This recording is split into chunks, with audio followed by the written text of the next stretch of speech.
Okay, that was interesting. The only thing I'll say is, where's Coach Hara? If Andrew had been here, it could have got real interesting. That's the fourth son. I want to start off by echoing the others. To be up here with this class is fantastic. One of my oldest friends in soccer is Charlie Berkelbach. We've been coaching together, coaching against each other. We've argued with each other. I always won. We've worked together in various ventures. He did come to work for us a little bit as the first director of soccer operations. And if you ask Christy's two little grandkids, they were always hanging around the office. The room that is now the copy room, there's a sign on the door, it's Charlie's office. And when we tell them they need to get something, we tell them, go to Charlie's office and get it. It's still Charlie's office.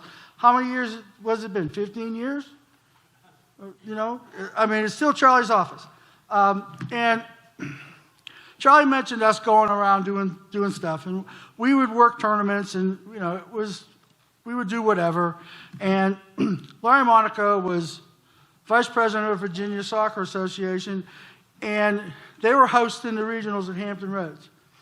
And he said, call me up. He said, you just said you'd help if we needed it. I said, yeah. He says, what about Charlie? I said, you tell us what you need to do, and we'll come and do it. He said, well, we got to have a second site. We all know how that works, right? And nobody from our committee wants to work the second site. I've never heard that before. So we thought, you guys would be great to run the second site. So we said, okay. So we show up the first day in Hampton Roads, Virginia, and we right away knew why they asked us, because they knew that we were from East Beckley. And there's a police car sitting right there by the headquarters tent. We go up, and there's this enormous officer and his partner. And I said, are you here to guard the site? He goes, no, white boy, we're here to guard you. And that, you know, a sucker's born every minute.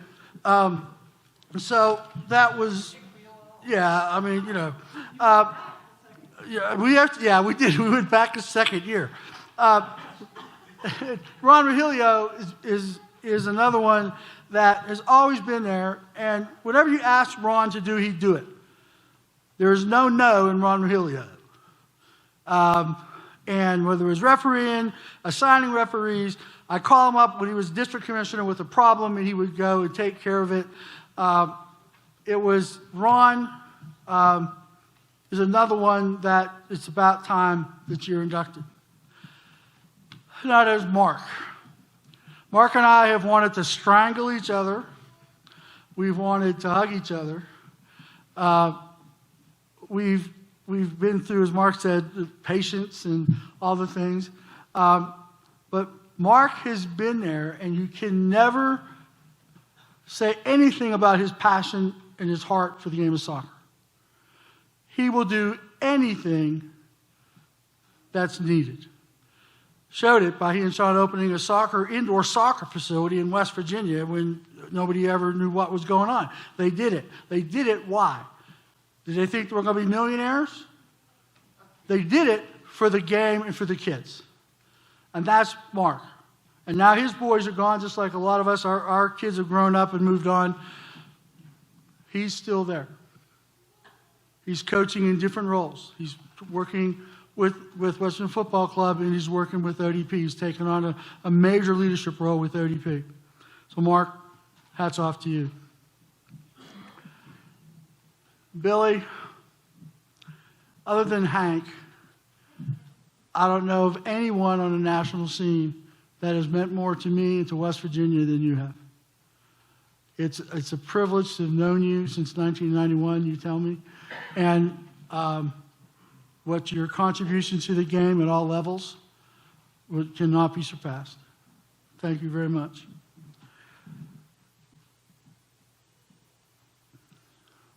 So how did this start? Steve took a little bit of my thunder.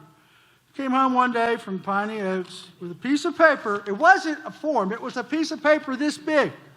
It said soccer signups at the Y. Charlie, you know, you have one at your house too, right? John brought one home. Or Steve brought one home. Soccer signups at the Y. That's all it said. Dad, I want to go. Same thing. You want to play soccer?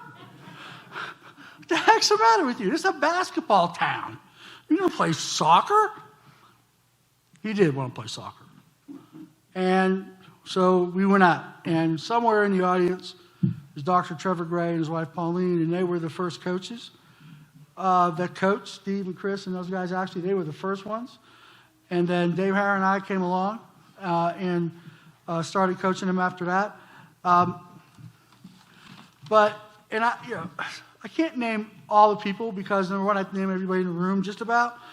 But we started at the Y and was that same old thing. You complain, you get put in charge. What happened to us? We got put in charge of the Beckley Y program. We sent a team to the Governor's Cup. The team got disqualified and sent home for a roster problem that the organizers knew about and could have told us about before the kids went down and got embarrassed. So at the next state meeting, which was 2 weeks away, I probably made my first really impassioned complaint on the floor of a general meeting. Now, some of you have heard those at the federation level or at USU soccer level, but this was my first one. It was so effective that at the end of the meeting, Hall of Famer Ken Cross, the president, appointed me vice president of the Southern District of West Virginia. We had a situation come up in Beckley that one of the opposing coaches thought the referees were too favorable to the Beckley team. He wrote a very impassioned letter thanking Beckley Y for the home cooking and how satisfying the meal was. Right, Dennis? Where you at? There you are. So I put Dennis in charge of the cup program. After Doug McKinney went away as ODP director, things were a little bit dicey, and Lynn Rogers complained that his son was paying good money. He was paying good money for Joey to be in the program, and what the heck was going on? Well, I said, I don't know. You're the administrator. You figure it out. So we've done that all to each other. And, you know, Dennis and Lynn are two old friends that we have had several different roles with each other, opposing coaches. We've coached together. We've been administrators together. And then for the last 26 years, I have worked for one or the other of them as executive director of West Virginia Soccer. But people say, well, this is here because of Dave Laraba. No. We're here because of all the people that have been there and selfishly put out their time and effort for the kids of this state and the adults of this state. And it's just not me. On the backs of a lot of other people. And one of the great things is the fact that we see players that, Mark, you see it, I know you do, Dennis sees it, we see it, players that we coached when they were 10, 12 years old that are now coaching in the programs, being administrators in the programs, they're now taking ownership of the soccer program. So, you know, that's one of the things. When Dennis appointed me, you know, a little bit of you don't know, I lost my job with Rite Aid in the early 90s, basically because I was spending too much time trying to run the soccer association. Well, we had term limits, and I was going out of office in 94, and Dennis was coming in, and Barb, his wife Barb, they have a mom and pop CPA firm. She goes, you know, Dave got fired from Rite Aid for spending too much time. You know, you can't get fired from this job. It's just me and you. So Dennis said, hey, would you like to be, I'm on unemployment. He said, would you like to be executive director for me for $1 a year? And I said yes. And and the rest is history. Yeah, now it's up to $1.50. So we had a small operation, as Spike said, was in our house for a number of years. And then we moved to Pinecrest State Hospital down the road. Little office up in the back right next to the tuberculosis wing. and we had training on when the red lights went on, the siren went off, when the sterile wing was breached, where we were supposed to go. But that was our office because it was free. That was our office. Of course, now we have a nice office right outside the soccer complex, thanks to Beaver Cole for helping us with that, getting that started 20 years ago, I think now, Joe. And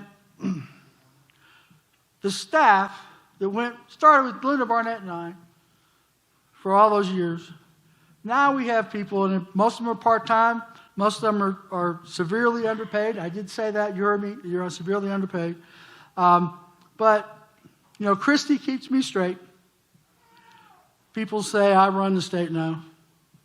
Christy tells me what to do. Amanda, working with Mark and Ark, runs the ODP program, administrates it, is taken over from the shoes of Doug McKinney and Lynn, Tina Mascaro, Arissa Gotke, and Amanda stands tall with all those folks. We had the years of the Peppies and the McCrady's and the Newtons all working on the CUP programs. Well, they're getting along a little bit in age. And so we started to move out into having staff do that. And Beth Noss, Vanna's mother, has taken over that with Spike helping her out. And there's been a lot said today about Mike McCarthy and the referees. But the professionalism and the innovation that our referee program has now today is unmatched, and I dare anybody in the Federation state associations to match what these guys and women are putting forward for our members.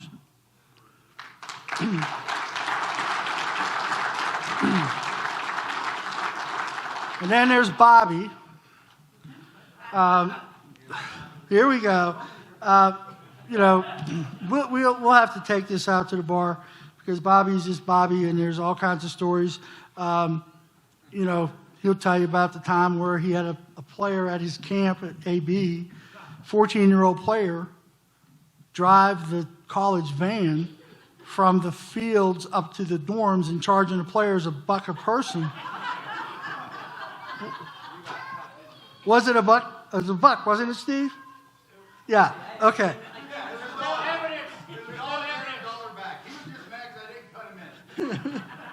So,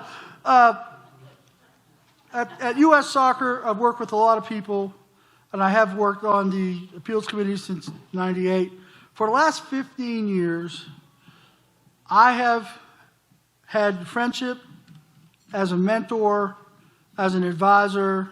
I know I've been a pain in the butt to him a lot of times when I call with my stupid questions, and he's with us today, he did a great presentation earlier today. But Greg Fike, Senior Counsel of U.S. Soccer. Greg, thank you very much. We talk about families. Love to talk about family tonight. Over there in the corner is the Woodrow family.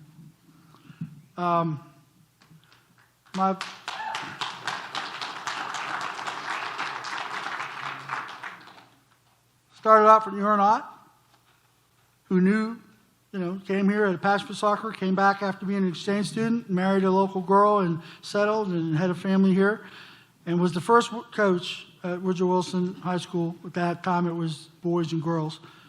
And he tragically died of a heart attack one day after school. So who do we get? Who can do this program? Some of these guys were not exactly the most disciplined bunch you ever saw. And not just them, the guys that were the older classes. So we had a wrestling coach, football player, to come in and take over the team, Coach Rocky Powell, who is now a member of the High School Coaches Hall of Fame and a legendary 3-time state champion. And Rocky, what you have done for my family and my boys can never be repaid. Dave Harris and Zan George were helping Rocky. Jane was keeping the book, and I was doing the announcing. Well, I'm still doing the announcing. Zan's in South Carolina. Jane's giving that up. Dave retired a couple years ago, but he still shows up at games to give his advice to the new coach, who obviously played for them, the young man over here. And I get to introduce the first of my grandchildren as playing at Woodrow Wilson this year as a starting goalie. And that was kind of special for me. There's a group here from the West Virginia High School Soccer Coaches Association. Hall of Famers Sam Hood and Tom Hasbrook somehow hoodwinked me in 1992 to just help with the rankings. Just help. Well, I've been running the rankings since 1994. I know we have like O'Keel is here, GW. We thank you. She didn't say who else is here. We thank you for coming. We have been, at times, opponents, but we've never been enemies. We've always been friends. And that's the respect that we have for each other's programs. It started with Rocky and has continued. I got to briefly mention Lynn's bright idea in 2008. Let's host the regionals. Palmyra wants to move it out of the traditional places. Let's do it. It'll be easy. All right. I threatened to quit. He did it anyway. And so in the last 10 years, we've hosted 6 National Championship Series. We've hosted 5 President's Cups in a row, and we'll host our 6th in 2021. Hosting those events has caused Bartlesville Soccer Complex to completely transform itself, and it is transforming itself again as we speak with turf fields. And it had created Shawnee Soccer Park, really. The first thing Shawnee wanted to do was get in on bidding for these events. And here they are. The Kiwanis family's here. It's my not soccer volunteer job is working with Kiwanis. I appreciate them being here. And then my family, my blood family. I got grandchildren here, 5 of them. Some are under the table, some are here, but they're here. All 5 have played soccer at one time, 4 of them. 3 are really playing 4 kind of play today. And that's kind of neat to see my boys doing what I did. I always felt, as probably Mark and Ron and Charlie have felt, am I doing the right thing by putting all this time into somebody else's kids? Am I shortchanging my kids by we're not going to Disney, we're not going to this place, we're going to soccer events? The only time they were happy to go to a soccer event with me was when they were in high school and we went to Utah for the workshop. And I didn't understand why they were so happy to go. We get there, they put a ski rack on the Suburban, we don't see them from Thursday till Sunday afternoon. We have to go and drag them off of Alta to go home. Well, yeah. I have 2 great daughter-in-laws, Kelly and Natalie, who are learning, probably not that they want to learn, about being the soccer mom and soccer spouse, but they're handling it very well. At least they're all still married. And the other part of, and Mark mentioned his family extensively, my parents are gone. One of the things that happened, again, is my parents, I'm from New Hampshire. My parents were either in New Hampshire or Florida. And we didn't get to see them as much as we wanted to. Maybe if the regionals were in Rhode Island, I could go spend a couple days with my parents. And maybe see my sister. My sister now lives in Vermont. And so that family was kind of shortchanged that we didn't get to spend time together. And I really appreciate my sister, my older sister, for coming today. I guess she loves me because she and her husband came, today's her birthday, and they came not from Vermont, they came from Cabot. Now, to leave Cabot early and to come to Daniels, West Virginia, for your little brother, I thank you Roberta, thank you, and Lynn, thank you very much. Did I forget anybody? Is that it? I got it? Is that it? Oh, yeah. Well, I hear every time we come up with the Hall of Fame, I got in the first class. When are you going to get your happy buddy in? Well, honey, nah, I'm in. And she pointed out, I got into sixth class, she got into first. But from day one, and she said this when she got inducted, when Steve and I were starting to do soccer, and Spike was a baby, she could have either said, well, I'm going to stay home, and you get home, and rah, rah. She packed up Spike, came to the soccer fields, and got involved. Concession stand, whatever, and then involved into the Laraba family business. And everything we have done together. She's been shortchanged just like everybody else as far as time spent together. But Jane, 45 years. I